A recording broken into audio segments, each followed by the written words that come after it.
नमस्कार, आप देख रहे हैं जोहार झारखंड। मैं हूं आपके साथ विभा उपाध्याय और बुलेटिन की शुरुआत इस वक्त बड़ी खबर के साथ। खबर राजधानी रांची से, जहां साहिबगंज एसपी पहुंचे हुए हैं। ईडी ऑफिस में इस वक्त मौजूदगी एसपी नौशाद आलम की, जहां पर ईडी ऑफिस में नौशाद आलम से पूछताछ की जाने वाली है। ईडी के गवाह विजय हांसदा मामले में पूछताछ बेहद अहम मानी जा रही है और इस वक्त ईडी ऑफिस में नौशाद आलम की मौजूदगी, गवाह विजय हांसदा मामले में पूछताछ इस वक्त होने वाली है।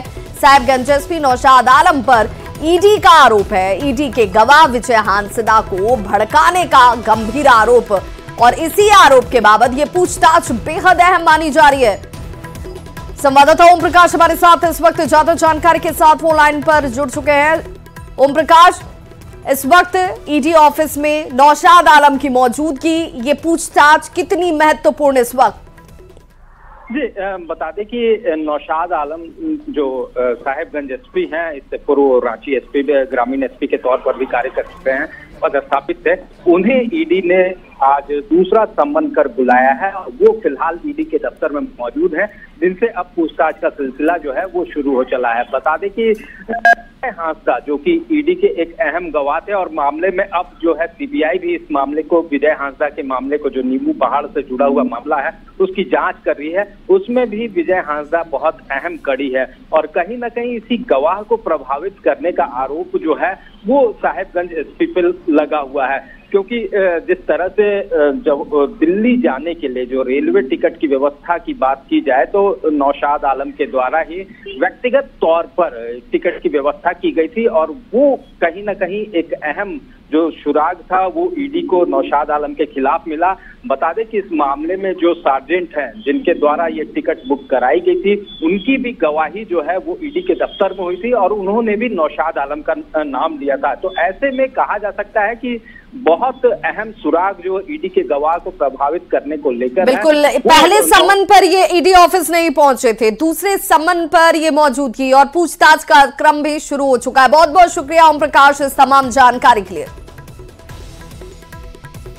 और हजारीबाग की गायत्री टेंट हाउस में भीषण आग लग गई। देखते ही देखते आग ने विकराल रूप धारण कर लिया। इस दौरान 5 लोग बताया जा रहा है कि उस वक्त कमरे में फंस जाते हैं, जिनमें से 2 बच्चे और 3 वयस्क बताए गए। सूचना मिलते ही फायर ब्रिगेड की टीम घटनास्थल पर पहुंची और रेस्क्यू कर सभी लोगों को बाहर निकाला गया, जिन्हें प्राथमिक इलाज के लिए हजारीबाग मेडिकल कॉलेज अस्पताल भेजा गया और फिर वहां से सभी घायलों को बेहतर इलाज के लिए हजारीबाग के एक निजी अस्पताल आरोग्यम रेफर किया गया है। यहां इलाज के दौरान एक बच्ची की मौत हो जाती है। सूचना मिलने पर सदर विधायक मनीष जायसवाल घटनास्थल पर पहुंचे और मेडिकल कॉलेज अस्पताल में कुव्यवस्था को लेकर ड्यूटी पर तैनात डॉक्टरों को जमकर खरी खोटी सुनाई। इस अग्निकांड में लाखों रुपए के सामान जलकर खाक हो गए हैं।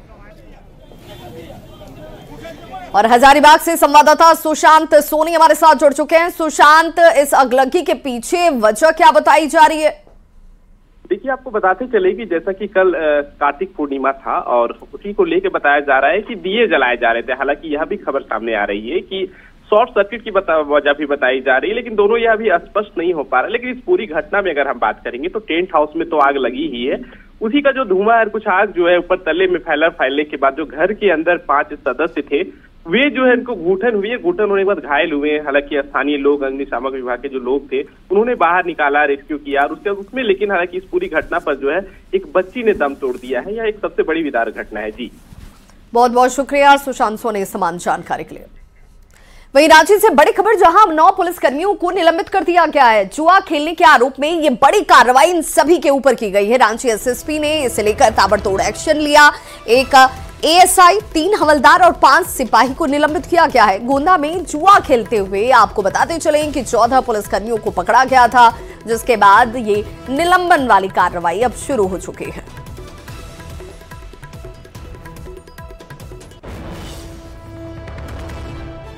तो 9 पुलिसकर्मियों को निलंबित कर दिया गया है। आपको बताते चले ये सभी पुलिसकर्मी जो हैं वो जुआ खेलते हुए पकड़े गए थे। 14 पुलिसकर्मियों को उस दौरान पकड़ा गया था। हालांकि अभी जो निलंबन वाली कार्रवाई हुई है रांची एसएसपी की तरफ से एक्शन लेते हुए, उसमें 9 पुलिसकर्मियों को सामने लाया गया है, जिसमें एक एएसआई है, 3 हवलदार और 5 सिपाही निलंबित हुए हैं।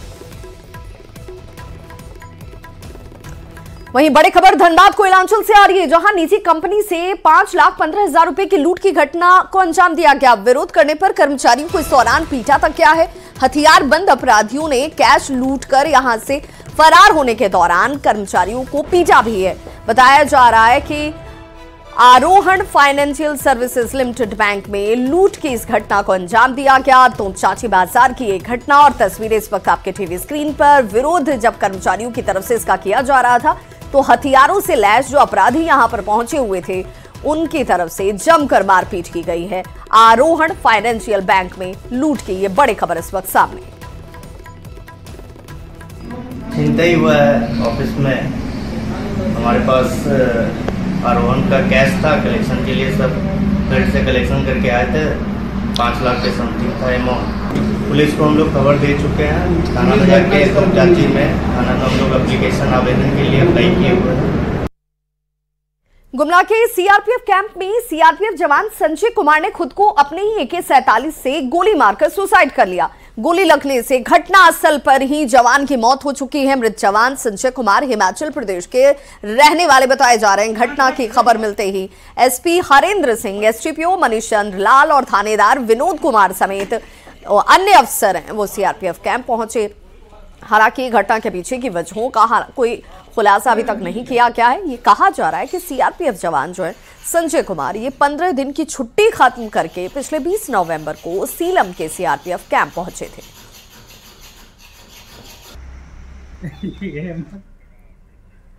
वहीं मौसम से जुड़ी हुई इस वक्त बड़ी जानकारी, मौसम अपडेट हम आपको कर दें। झारखंड में मौसम का मिजाज जो है वो बदल चुका है। साइक्लोनिक सर्कुलेशन का असर आज कई जिलों में देखने को मिल सकता है और इसकी वजह से बारिश कई जिलों में होती हुई नजर आएगी। रांची की बात कर लीजिए, पलामू, संथाल परगना सभी जगह बारिश की संभावना जाहिर की गई है। बादल और बारिश की वजह से पारा जो है वो गिरेगा।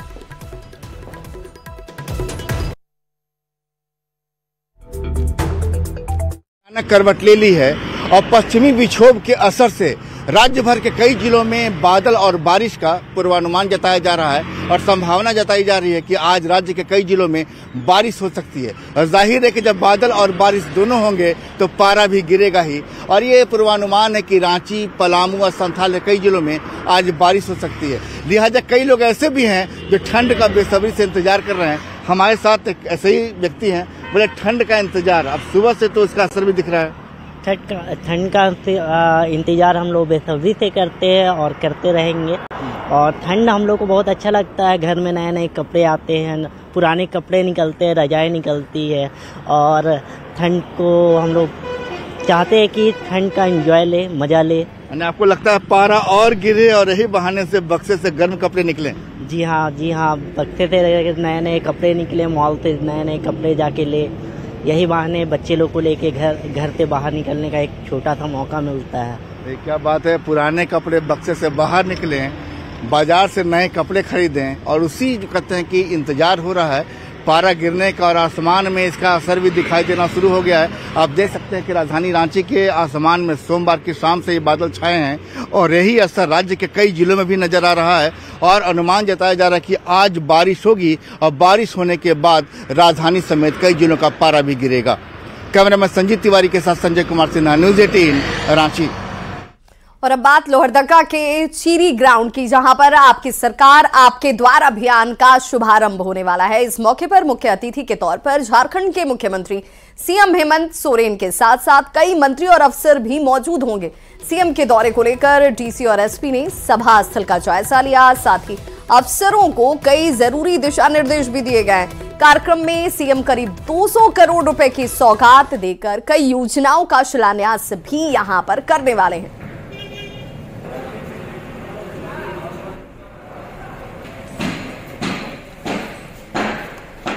विशेष शिविर है जो आपकी सरकार आपके द्वार के अंतर्गत जो प्रोग्राम चल रहे हैं उसी के अंतर्गत ये विशेष शिविर है जिसमें माननीय मुख्यमंत्री महोदय की उपस्थिति होगी।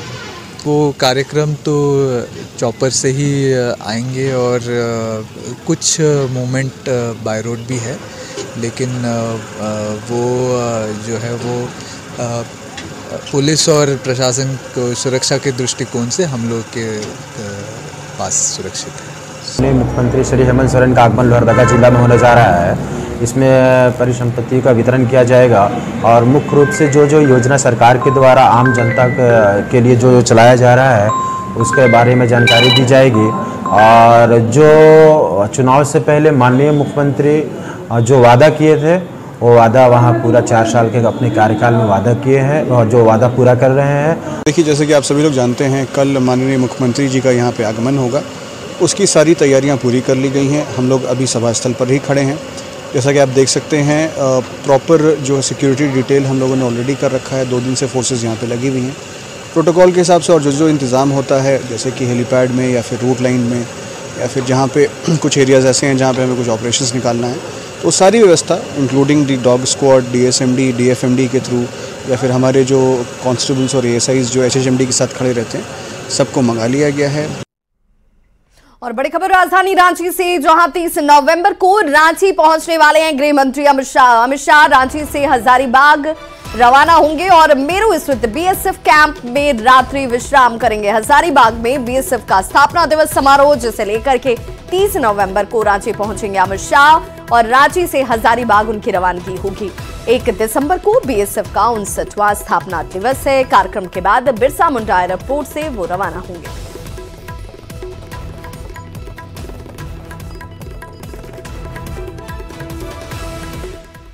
और अब बात साइबर क्रिमिनल्स की। जी हां, शातिर साइबर क्रिमिनल्स भोले भाले लोगों को ठगने के लिए नए नए तरीके का इजाद कर रहे हैं और अब इस कड़ी में ड्रग्स एक्सटॉर्शन फ्रॉड का सहारा भी उनकी तरफ से लिया जा रहा है। National cyber crime reporting portal में रोजाना ऐसी कई शिकायतें जो हैं वो दर्ज की जा रही हैं। ये ठग मोबाइल नंबर पर कॉल करते हैं।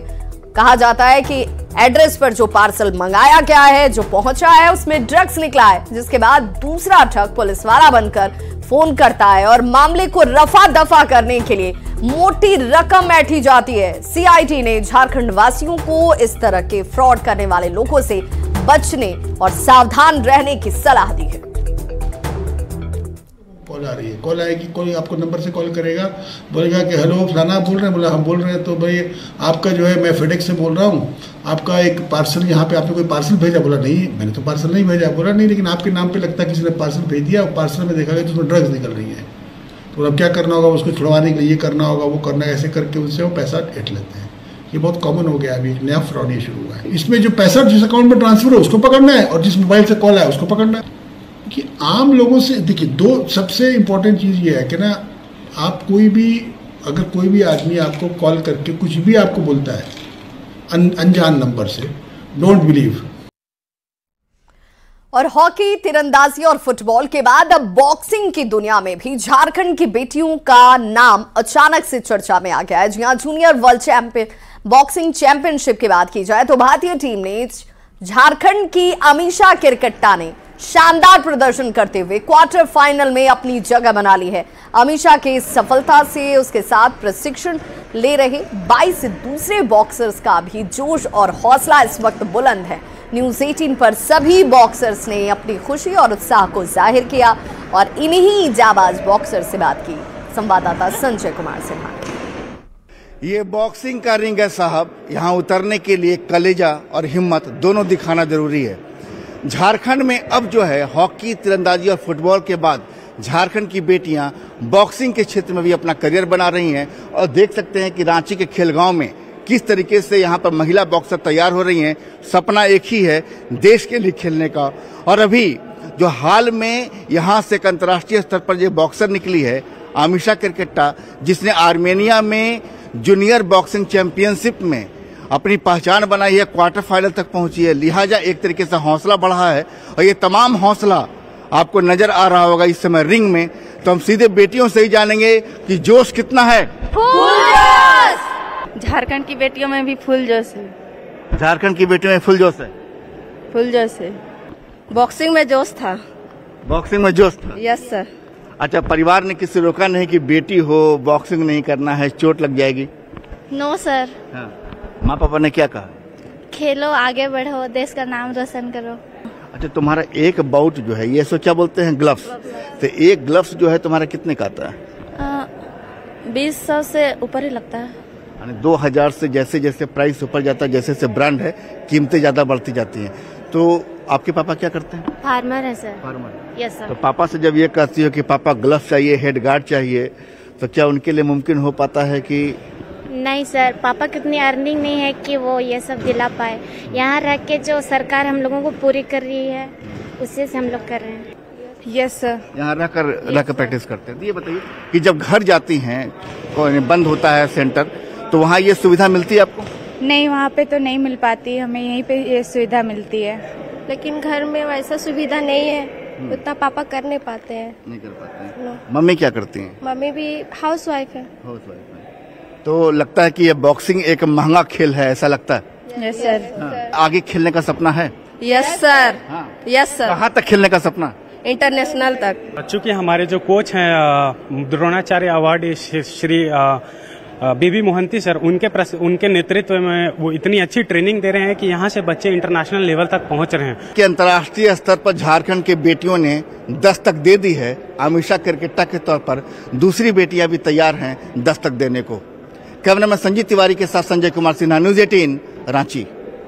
तो झारखंड की खबरों को जानेंगे। इस बीच बड़ी खबर बिहार के शिवर से आ रही है, जहां पर बच्चों से भरी हुई स्कूल बस हादसे का शिकार हो गई है। बताया जा रहा है ये स्कूल बस पलटी है। कई बच्चे इस दौरान घायल होने की सूचना सामने आती हुई ज्ञान लोक पब्लिक स्कूल की बस बताई जा रही है। शिवर के महुअरिया की ये घटना, जहां पर कई बच्चों के घायल होने की बात कही जा रही है। ज्ञान लोक पब्लिक स्कूल की ये बस बताई जा रही है। हालांकि ये बस हादसे का शिकार कैसे हुई इसे लेकर कोई जानकारी नहीं है, लेकिन जो बच्चे स्कूल जा रहे थे वो घायल बताए जा रहे हैं। घायल बच्चों की संख्या कितनी है इसे लेकर अभी इंतजार किया जा रहा है। बच्चों से भरी उसके बल जो ये बस है वो बताया जा रहा है कि अचानक से पलट गई और कई बच्चे इस दौरान घायल हो गए हैं। ज्ञान लोक पब्लिक स्कूल की ये बस।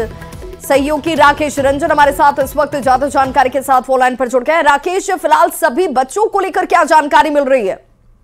जो नगर थाना पुलिस है शिवहर की, उसका कहना है कि यह स्कूल बस बच्चों को लाने जा रही थी और बस में मात्र 2-3 बच्चे ही सवार थे और अचानक संतुलन बिगड़ने की वजह से गाड़ी जो है वो गड्ढे में पलट गई, जिसमें 2-3 बच्चे हैं उसको आंशिक चोटें लगी है और उसे बेहतर इलाज के लिए शिवहर सदर अस्पताल में भर्ती कराया गया है। गनीमत रही कि यह स्कूल बच्चों को लाने के दौरान यह हादसा का शिकार हुई है। अगर लौटने के दौरान अगर यह बस बच्चे हादसे का शिकार होती तो काफी बच्चों को नुकसान पहुंच सकता था। फिलहाल मौके पर जो नगर थाना की पुलिस है वो मौजूद है और जो बस है उसको खड्डे से निकालने की कोशिश लगातार की जा रही है। बहुत बहुत शुक्रिया राकेश रंजन इस तमाम जानकारी के लिए। तो ज्ञान लोक पब्लिक स्कूल की बस हादसे का शिकार हुई, लेकिन राहत की बात यह है कि सिर्फ 2 से 3 बच्चे ही उस वक्त बस में सवार थे। ये बस बच्चों को लाने के लिए जा रही थी, जिस दौरान ये कहीं ना कहीं हादसे का शिकार होती है, पलटती है, लेकिन आंशिक तौर पर बच्चों को चोट आई है। राहत की ये बड़ी खबर।